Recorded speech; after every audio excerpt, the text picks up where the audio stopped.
Hi there, I'm Chris Slight, the community manager here at Blank Hands, and today in our journey towards the closed alpha of Coreborn, Nations of the Ultracore, I wanted to take a look at what we're calling internally lore sites. So what is a lore site? Let me tell you.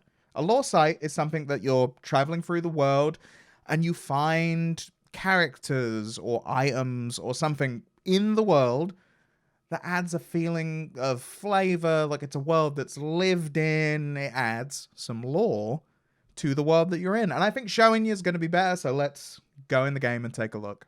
Okay, so here's a good one. We're just off a little bit from Piper's Whistle. Which if you haven't seen my Piper's Whistle video, be sure to go and check that out. Pre-alpha, people, you're going to have grass hanging over. It's going to happen in pre-alpha. But just over here, it's a Gibbling. And what are they doing? They are admiring the view in front of a lovely campfire. How nice is that? This is a great example of a lore site, right? And kind of why I wanted to start here, because you can just stumble across this as you're out and about. It's just a character taking in the world and you with them. Here's one I love that's kind of gone into the build recently. So this is currently called Follow the Aurapala. Like, they all get given internal names, right? But let's check this out. So there's an Aurapala. And unlike a lot of Aurapala, this one is running. But as you see, it seems to be moving with intention, right? So you've seen this before. It's like, oh, where is this going? What is this doing? Where is he taking us? Going around here. Okay. Where are we going? Where are we going? Where are we going? It's running. Wait a minute. It's a Molian with a bucket on his head. There you go.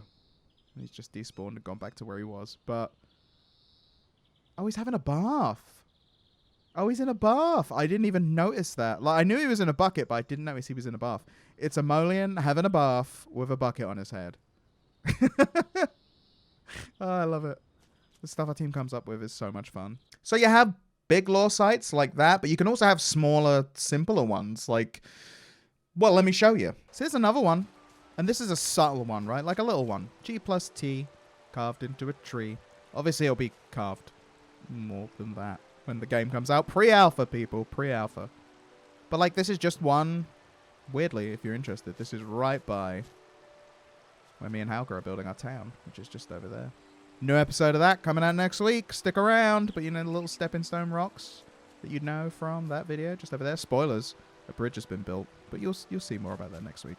But this is the kind of subtle stuff. Like, compared to, like, a big thing, like you find a character or an event happening, there's also little things like this that just kind of add character to the world.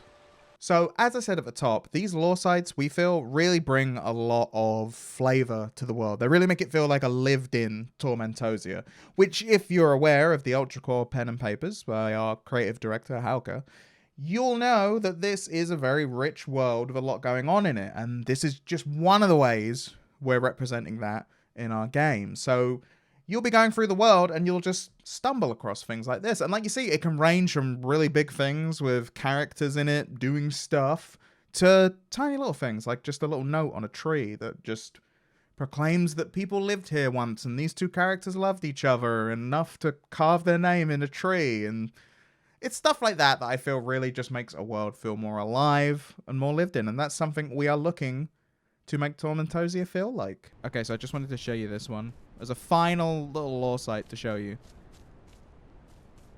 Yes, they're in their T-pose, as is classic of the Gibblings we have seen, but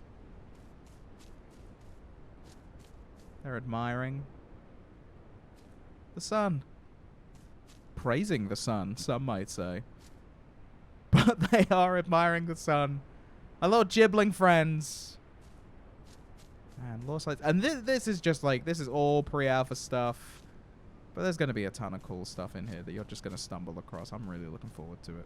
We are on the journey to closed alpha, so be sure to join the Discord. That's my top tip for you today. Join the Discord if you're interested in the open alpha. But also, The Discord's full of exclusive stuff and cool things and just nice people hanging out, so get on that. If you've enjoyed the video, do give it a like, subscribe to the channel, because we got new videos coming out all the time, as I'm sure you're aware. Also, giving the video a like, commenting, whatever, helps the game, because more people see the video, and then we're all spreading the word together, like a bunch of Coreborn, going forth into the world and making it a better place. For now, though, I've been Chris Slight, and I will see you very soon with more information about Coreborn Nations of the Ultracore.